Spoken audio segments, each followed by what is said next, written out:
tarde, Marcos e Bruno. Uma pergunta para cada um. Marcos, a situação do Pedro foi absolutamente... ninguém imaginava. E o Flamengo, mal ou bem, já tinha fechado a janela. Por causa disso, vai ter reposição. E, Bruno, eu ia te perguntar no domingo, mas o Flamengo tinha perdido, o Tite estava ali. Foi traçada a prioridade de competições ou de competição para o futebol do Flamengo, para o Tite, para a comissão técnica? Bem, em relação ao problema que a gente teve com o Pedro, é dizer que a gente lamenta, a gente fica triste pelo atleta que é, pelo ser humano que é, mas dizer que a gente tem mais 3 centroavantes aqui no elenco. Nós temos o Carlinhos, temos o Gabigol, o próprio Bruno Henrique. Isso não quer dizer que quando a gente soube do problema com o Pedro, a gente não ficou atento nem começamos a conversar entre eu, o Bruno e mais uma ou 2 pessoas na possibilidade ou na necessidade de se trazer um outro jogador. Dizer que a perda do Pedro é irreparável no primeiro momento, era o titular da posição, mas a gente confia nos que estão aqui, sempre confiou, né? O próprio Gabigol, em 3 finais de Libertadores, nos ajudou, fez gol em todas as finais, nos deu 2 títulos, junto com os companheiros, claro, mas a gente tem extrema confiança, né? Tanto no Gabigol como nos outros jogadores que estão aqui. A gente ficou atento ao mercado, a gente começou a ouvir, 300 pessoas ligam para a gente, começaram a ligar após eles ligam para a gente e depois passam para vocês que a gente estava interessado. Essa é do jogo. E a gente avaliou algumas situações, vem avaliando, mas essa decisão vai ser um pouquinho mais para frente, com calma, um pouquinho mais para frente com calma, que eu digo, esse caso, de fato, a gente entenda que vai fazer uma contratação. Bom, primeiro, como o presidente e o Marcos disseram aí, desejar uma pronta recuperação ao Pedro, que mais do que um grande atleta, assim, é uma pessoa muito querida por todos aqui. Então, primeiro, a pronta recuperação a ele, como pessoa, como uma pessoa tão querida por todos que é, e depois, como atleta, ele vai ter todo o apoio e o carinho de todos nós aqui no Flamengo. Falando sobre as competições, o Flamengo não prioriza competições. A questão das lesões gravíssimas do Matias Vinha e do Everton Cebolinha nos fez abrir o olho para o massacre que o calendário estava impondo aos nossos atletas. Então, dados os nossos objetivos, óbvio que a gente não controla, ninguém aqui controla os resultados, tem outras equipes muito fortes, sempre tem 11 do outro lado do campo, ninguém joga sozinho, você tem um adversário ou outros adversários sempre competindo pelos títulos, mas nossos objetivos aqui são lutar e vencer todos os títulos pelos quais a gente está competindo. E, nesse sentido, a gente julgou pelo massacre que o calendário estava impondo ao grupo, e as pessoas se esquecem um pouquinho, né? Depois que a coisa passa. Durante a Copa América, a gente teve uma série de atletas convocados, a data FIFA impõe esse mesmo, e aí você acaba desgastando mais ainda um elenco reduzido. Esse desgaste se acumula para a temporada, traz uma série de danos físicos. Você ter, agora eu não me recordo quantos atletas ali estavam convocados na Copa América, mas você perder 4, 5, 6, 7 atletas num elenco, para a rotação do elenco e para o descanso e recuperação dos atletas, é muita coisa. Dado esse massacre, além das reposições do Everton Cebolinha e do Matias Vinha, a gente trouxe mais 2 atletas. Então a gente trouxe o Carlos Alcaraz, trouxemos o Gonçalo Plata, o Michael e o Alexandro. E a gente vai fazer de tudo aqui sem priorizar a competição, para que a gente possa seguir vivo e lutar pelos 3 títulos. Já fomos campeões cariocas esse ano e quem sabe aí também lutar pelo Mundial no final do ano. Próxima. Uma perguntinha para cada um, Marcos e Bruno. Marcos, se você pudesse explicar, por favor, como é que o Flamengo vai recorrer a um mecanismo de proteção em relação à questão do Pedro na FIFA, se tem uma possibilidade de CBF também, via Lei Pelé, enfim, pudesse falar um pouquinho como é que o Flamengo vai se proteger financeiramente, porque a perda esportiva já aconteceu, financeiramente, como é que o Flamengo vai se proteger nesse período sem o Pedro. E para o Bruno, diante desses nomes até especulados, até nomes de renome internacional, Memphis, Depay, etc., o orçamento do Flamengo permite um investimento alto neste momento ainda, para essa temporada, até diante de todos os jogadores que o Flamengo já contratou e já fez altos investimentos nessa temporada? Bem, em relação ao episódio do Pedro, eu posso informar para vocês que nós já solicitamos que o departamento jurídico do Flamengo entrasse no caso. Nós estamos reportando algumas informações que são informações que vão estruturar a parte jurídica do que o Flamengo vai pedir. Não é de uma hora para outra.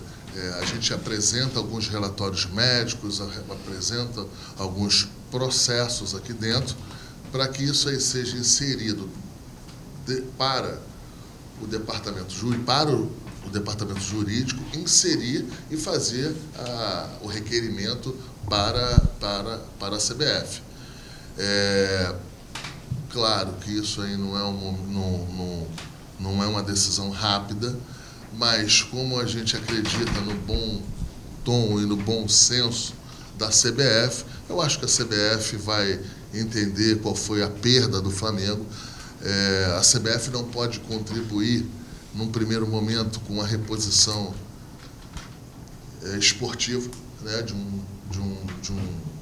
deixar um jogador com a gente, mas ela pode sim fazer uma reparação financeira. Eu acredito mesmo que a CBF vá se antecipar e, junto com o departamento jurídico do Flamengo, encontrar um valor para repor e dar para o Flamengo.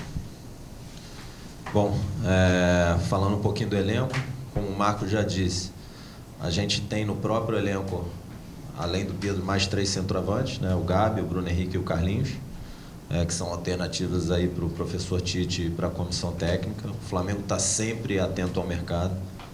Como o Marco mesmo disse, mal saiu a notícia ontem da questão da lesão do Pedro. Nosso telefone não parava de tocar, chegar mensagem, às vezes 6 pessoas oferecendo o mesmo jogador, ligando, mandando mensagem. Eu acho. Aí oferece para ele, oferece para mim, vem um, vem outro, assim, é uma coisa assim imediata, né? E foi ontem e hoje.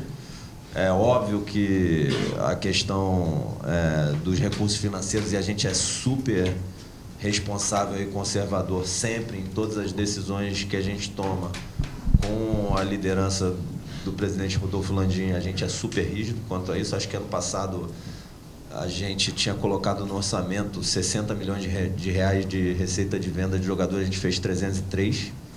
Na pandemia, a gente vendeu o Reinier, vendeu o Gerson, vendemos o Rodrigo Muniz, vendemos o Yuri César, vendemos uma série de atletas que compensaram todas as perdas que o Flamengo, e acho que até superaram, porque o Flamengo, até um pouquinho depois da pandemia, ele já rapidamente foi para um endividamento menor do que o que tinha antes da pandemia, para uma situação de caixa maior. O futebol com corte de custo e transferência de atleta contribuiu de forma muito relevante para isso. Então, estou falando tudo isso para explicar que, óbvio, os nossos objetivos são esportivos, de conquistar título, de dar alegria ao torcedor, mas sempre dentro da maior responsabilidade financeira possível. Então, todas as decisões que são tomadas aqui no futebol, o mercado sabe, todas as negociações com o Flamengo são muito duras, mas, ao contrário de uma série de outros clubes, assinou contrato com o Flamengo. Se o débito vence domingo, vai cair na sexta-feira. Tem clube que o débito vence domingo, vai cair daqui a 3 meses, não paga imagem, não paga luva, não paga comissão. No Flamengo, isso não existe. E tem clube que investe pesado e faz isso.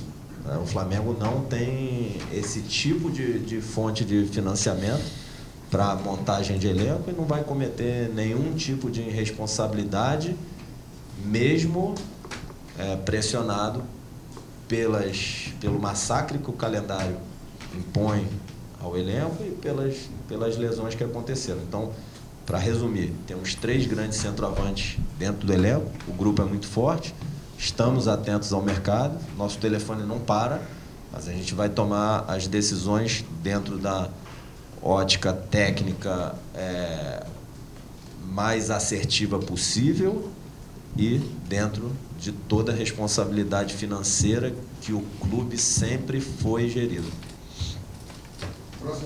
Marcos, Bruno, boa tarde. Aqui. Tudo bem? Queria perguntar especificamente para o Marcos, porque foi uma janela foi uma montanha-russa muito grande. Inicialmente vocês tinham uma confiança no elenco, mas as lesões vieram tal, e em determinado momento vocês sofreram muitas críticas, especialmente o Marcos, que tem uma questão do vice de futebol amador, tal, que recentemente o BAP até foi num podcast comentar e enumerar uma questão de clubes da Europa, tendo esse cargo. Eu queria entender como que você reage a essas críticas. Vamos lá. Primeiro, em relação ao que um candidato a presidente, que é o BAP, né, falou, em que o Real Madrid, que o Barcelona, que outros não têm vice-presidente, e com ele também não terá. Com ele também não vai ter nada, que ele vai perder a eleição. Essa é a primeira. Segundo, eu acho que é covarde a postura dele e eleitoreira. Por quê? Ele, quando chegou em 2013, ele nunca apresentou esse discurso para nenhum conselheiro do Flamengo, nenhum jornalista. Ele não apresenta esse discurso absolutamente para ninguém. O presidente anterior teve, que parece, 5 vice-presidentes de futebol. Tiveram um pouquinho de título, mas tiveram 5 vice-presidentes de futebol. Esse é o atual presidente, teve um pouco mais de título, acho que 13, 14, e teve um vice-presidente de futebol. Então, mas o que ele tem que falar é que isso aí está no estatuto do Flamengo, né? É uma covardia a maneira com que ele dá o tom e a maneira com que ele fala. Mais uma vez, ele, em 2013, ele teve lá, ele apoiou o Valim, ele apoiou o Robel, ele apoiou vários, me apoiou. No dia que eu estava na posse de vice-presidente de futebol, ele estava também assumindo uma vice-presidência. Em nenhum momento ele falou de vice-presidência de futebol.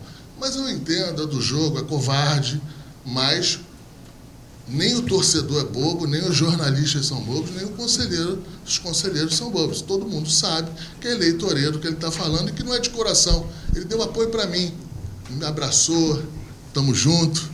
Depois eu achava que ele queria um pau-mandado comigo não anda. Eu não sou pau-mandado de ninguém.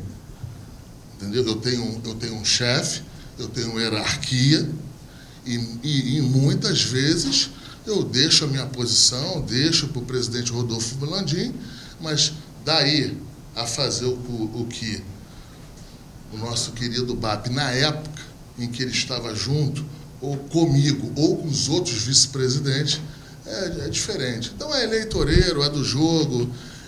E quanto à janela, eu acho que a torcida do Flamengo tem que entender, os sócios do Flamengo têm que entender, os conselheiros, que os números do Flamengo nessas janelas são números diferentes, são números consideráveis. A gente precisa e muito ter atenção no que se está fazendo. A nossa concorrência em relação aos jogadores que a gente traz para cá são concorrências de outros clubes da América Latina, outros clubes da Europa, que também tem suas posições, também tem as suas necessidades em relação à parte esportiva. Então, a gente procura fazer com calma, com tranquilidade, de uma maneira segura para o Flamengo, e assim, e que envolve fusos horários, situações, os advogados que quando começam a também, após estruturação da parte financeira, os advogados começam a ter que botar isso no papel, requisitam A, requisitam B, a gente cede, às vezes o nosso jurídico não deixa a gente ceder A e B. Então, assim, é muito difícil, só que eu acho que a gente, nessa janela aí que passou e nas outras janelas, eu acho que a gente fez um bom trabalho. Um ponto também bem eleitoreiro e covarde que estavam se falando era na situação de que a gente não tinha contratado absolutamente jogador nenhum. Isso não era verdade, e a torcida do Flamengo disso sabe.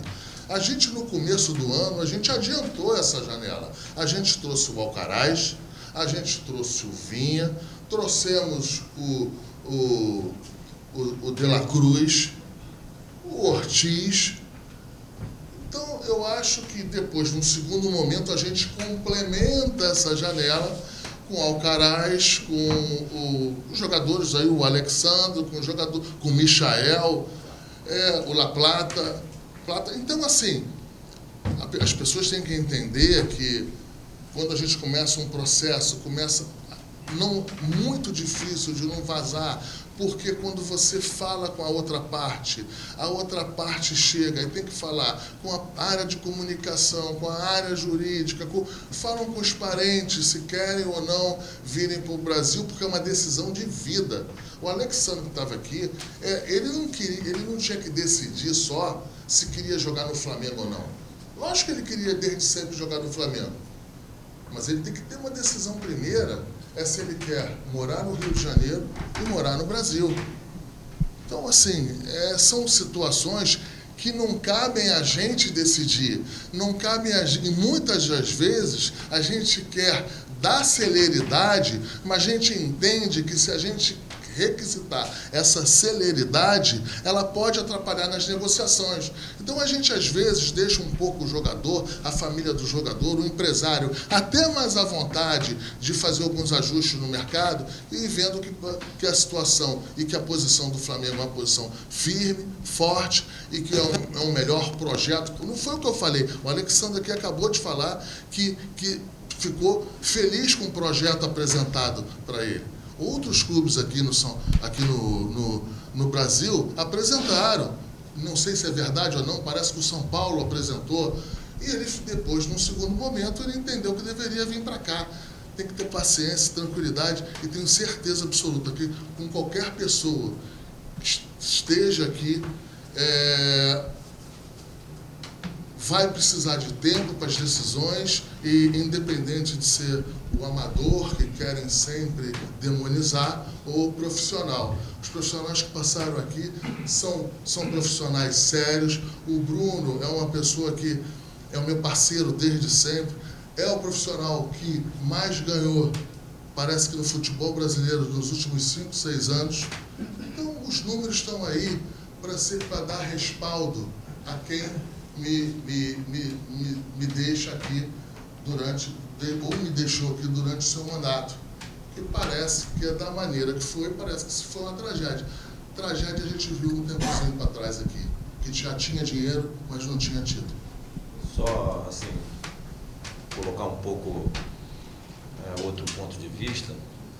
Eu acho que no futebol, na vida, não tem só uma maneira de você atingir os objetivos, né? Para a gente é muito claro aqui, através da liderança do presidente Rodolfo Landim, e óbvio que isso está no nosso sangue também, mas a liderança dele é o que é mais importante para direcionar, que o objetivo de todos nós aqui é vencer e conquistar título. Não tem uma maneira só. E aí, nesse sentido, eu acho que as pessoas têm que ser julgadas pelo seu trabalho e pelos seus resultados, sem de novo, porque às vezes o que eu vou falar pode parecer arrogante, não é para ser arrogante, não é para, de forma alguma, não reconhecer a história do Flamengo que existe para trás. O Flamengo tem 3 títulos de Libertadores e 4 finais. Sob a liderança do presidente Rodolfo Landim, o Flamengo foi a 3 finais de Libertadores, ganhou 2 finais. Dos 8 brasileiros, foram 2 foram sob a liderança dele, as 2 Supercopas sob a liderança dele, uma Recopa, fomos a 2 Mundiais, acho que é a primeira vez na história 2 finais de Copa do Brasil, das 4 Copas do Brasil, uma sob a liderança do presidente Rodolfo Landim e do Marcos. Eu acho que é a primeira vez que o Flamengo vai a 6 finais de campeonato carioca seguidas, vencendo 4 das 6 finais, tudo isso com toda a responsabilidade financeira do mundo, quando foi, e assim, praticamente todas as compras foram financiadas por venda, quando foi necessário, o futebol cortou custos. Não é verdade que a maior folha do futebol brasileiro é do Flamengo, tem outras folhas maiores. Foi fundamental para a solvência financeira e para a sobrevivência do Flamengo durante a pandemia. As transferências que a gente fez aqui no departamento de futebol, a primeira delas, o Renier, e depois uma série de outras transferências. Eu entendo que a gente quebrou uma série de paradigmas aqui. Então a gente trouxe um atleta espanhol do La Coruña, da 2ª divisão, veio para o Flamengo, foi, se eu não me engano, ele tinha 25, 26 anos quando foi para o Arsenal. Então ele veio do La Coruña, na 2ª divisão da Espanha, foi campeão da Libertadores, campeão brasileiro pelo Flamengo, e foi para o Arsenal. Acho que a gente pagou $1 milhão e 100, €1 milhão e 200 mil, e no final ele gerou 13 milhões de euros para o Flamengo, indo jogar na Premier League. Trouxemos o Jorge Jesus, que acho que fez com que o futebol brasileiro evoluísse de maneira significativamente do ponto de vista tático. Em muito tempo foi o primeiro estrangeiro que foi campeão aqui, então acho que era talvez o único treinador estrangeiro na Série A do brasileiro quando a gente trouxe. Em um determinado ano depois da gente trazer o Jorge Jesus, tinham 13 clubes com treinador estrangeiro. Eu não estou desmerecendo o treinador brasileiro, eu só estou dizendo que a gente quebrou um paradigma e depois foram se copiando essas ideias. E uma série de outros paradigmas aí que a gente foi quebrando. Trazer o Carlos Alcaraz, que tem 21 anos, que arrebentou nos primeiros 6 meses que ele jogou no Southampton ali na Premier League, depois foi para a Juventus, voltou para o Southampton de novo na Premier League. Trazer um jogador dessa idade da Premier League para o Brasil, e aí a gente não está falando de valor de investimento, a gente está falando de projeto. É um jogador que foi para a Juventus de Turim, que tinha proposta da Lazio, que tinha proposta de uma série de outros clubes na Europa, e pelo projeto esportivo, não foi pelo lado financeiro, ele escolheu vir para o Flamengo. Então você tirar um jogador da Premier League na idade que ele está e trazer para o Flamengo, para um clube no Brasil, na América do Sul, é uma quebra de paradigma. Como o Marcos sempre diz, o trabalho de trazer um atleta, ele não, é o contrário do que as pessoas falam. O dinheiro é depois. Primeiro você tem que convencer do projeto, tem que convencer do clube, da estrutura, parte esportiva, para a família dele, etc. E depois que ele está convencido, é que entra o dinheiro. Ou vocês acham que o Flamengo pode competir com a Arábia Saudita, com um clube de Premier League, com um clube que joga Champions? Não tem como competir financeiramente com esses clubes. E depois a gente é muito responsável financeiramente. E não tenham dúvida que o sucesso esportivo é a base. E, óbvio, todas as áreas do Flamengo são super bem administradas, muito bem tocadas, muito bem administradas, muito bem geridas, mas o sucesso esportivo é a base de todo o crescimento de receita do Flamengo. Então, quando o presidente Rodolfo Landim entrou no clube, a receita, se eu não me engano, era em torno de 500, 600 milhões de reais. Hoje, ano passado, acho que bateu 1.300, 1.400, 300 milhões de reais de lucro. O futebol o sucesso esportivo, a qualidade do investimento, a assertividade de todos os atletas. Isso é raríssimo no mundo. Que o Flamengo fez um investimento mais elevado, os atletas performaram, entregaram aqui para o clube, alguns foram para a seleção e tem toda uma estrutura de profissionais aqui dentro que colabora e dá suporte à comissão técnica, aos atletas e todas as decisões que nós tomamos aqui, em última instância, o presidente Rodolfo Landim toma. Então, você tem, por exemplo, uma área que a gente está fazendo muito investimento agora, que é uma área que tem crescido muito no mundo, é a área de análise de dados. Então, tem toda uma área de TI, que a gente está fazendo investimento por trás dessa área, e uma série de, já temos só aqui dentro do futebol, 4 pessoas nessa área de análise de dados, e a gente trouxe um profissional de outro clube para ser o gerente dessa área de análise de dados. Então, tem profissionais qualificadíssimos em todas as áreas aqui do clube e que a gente vai sempre buscar aperfeiçoar, que sejam profissionais melhores. Tem alguns profissionais que saem para o mercado, 2 profissionais aqui que saíram para uma função, vamos dizer assim, hierarquicamente, que estava acima da que ele estava aqui para um outro clube, outro para a seleção brasileira. Então, a gente trabalha muito na formação, na qualificação dos profissionais e através desse trabalho, é óbvio, sempre dá para fazer melhor, sempre dá para fazer melhor. A gente fica frustrado, a gente fica com raiva quando não vence, todos aqui.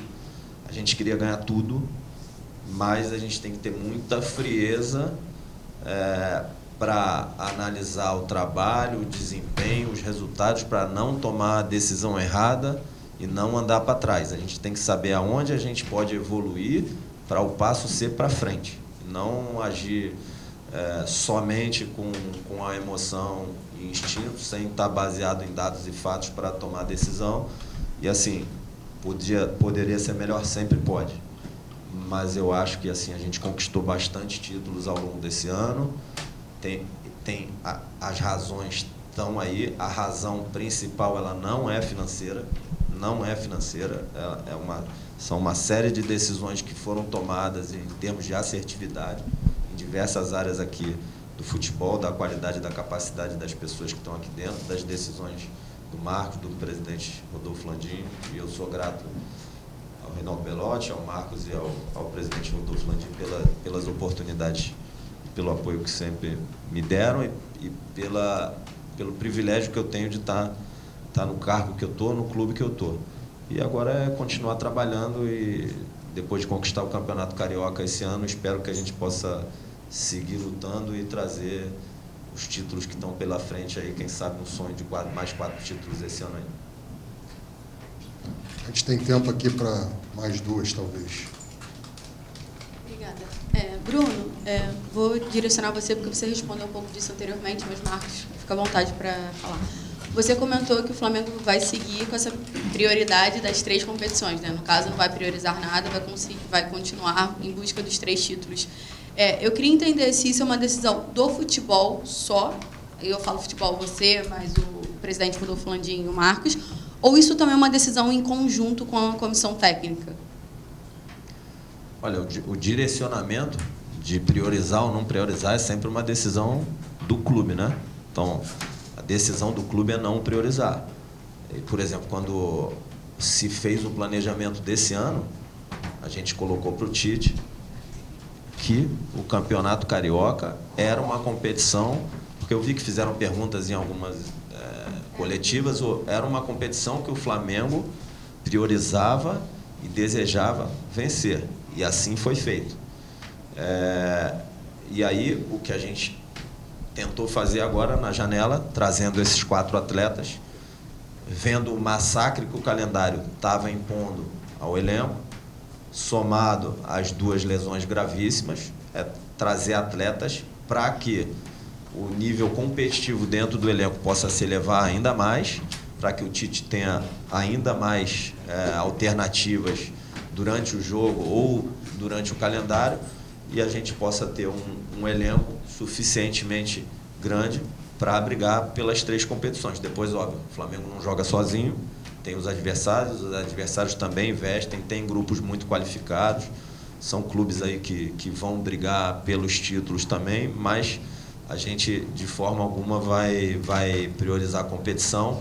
O que, às vezes, as pessoas não entendem é que o treinador coloca sempre em campo a melhor equipe possível disponível. Então, para dar o exemplo de novo, quando um atleta joga 3 jogos em 6 dias, além do risco de lesão, que é uma questão mais clínica do departamento médico, o desempenho do atleta naquela terceira partida em 6 dias é levado em conta pelo treinador para que ele tome a decisão da escalação. Então, tem inúmeros exemplos aí de atletas do mais alto nível possível que no terceiro jogo, no 6º dia, desempenharam em nível técnico, físico, tático, mental de uma forma muito abaixo. Isso é um fator que o calendário traz e aí o treinador tem que tomar uma decisão.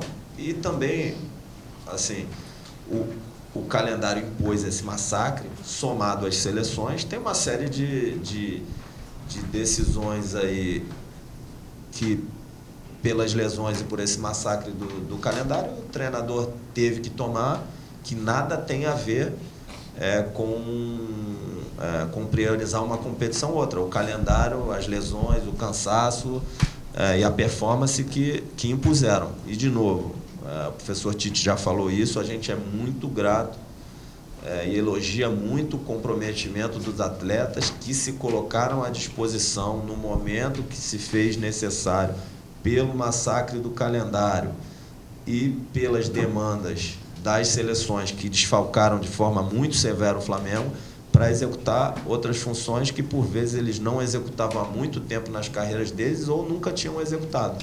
Isso aí foi fundamental para que o grupo, junto com o treinador, a comissão técnica e todos nós, pudesse levar o Flamengo na posição que ele está, de estar apto a brigar pelos 3 títulos. Próximo aqui. Braz Spindle, vocês falaram que estão avaliando o mercado e vão avaliar se vai haver ou não a necessidade de contratar mais um reforço. Eu queria perguntar em relação a prazo. O prazo de inscrição na Copa do Brasil até o dia 9 de setembro, segunda-feira, na Libertadores é até a sexta-feira que vem, dia 13, e no Brasileirão até o dia 20. Caso vocês detectem essa necessidade de contratar mais um reforço para a posição de centroavante, com que prazo vocês trabalham? Obrigado. Bom, vamos lá. Primeiro, a Libertadores tem as inscrições para as quartas e depois tem para a semi, né? Então, a gente já contratou 4 atletas e vamos ter que definir 3, né? A Copa do Brasil, obviamente, é até o dia 9, e o brasileiro também, você já disse, assim, o prazo obviamente, a última delas. Mas, de novo, assim, na nossa visão, hoje, o elenco tem 3 peças ali, 3 centroavantes, que vão fazer a posição do Pedro, de altíssimo nível, que a gente confia muito.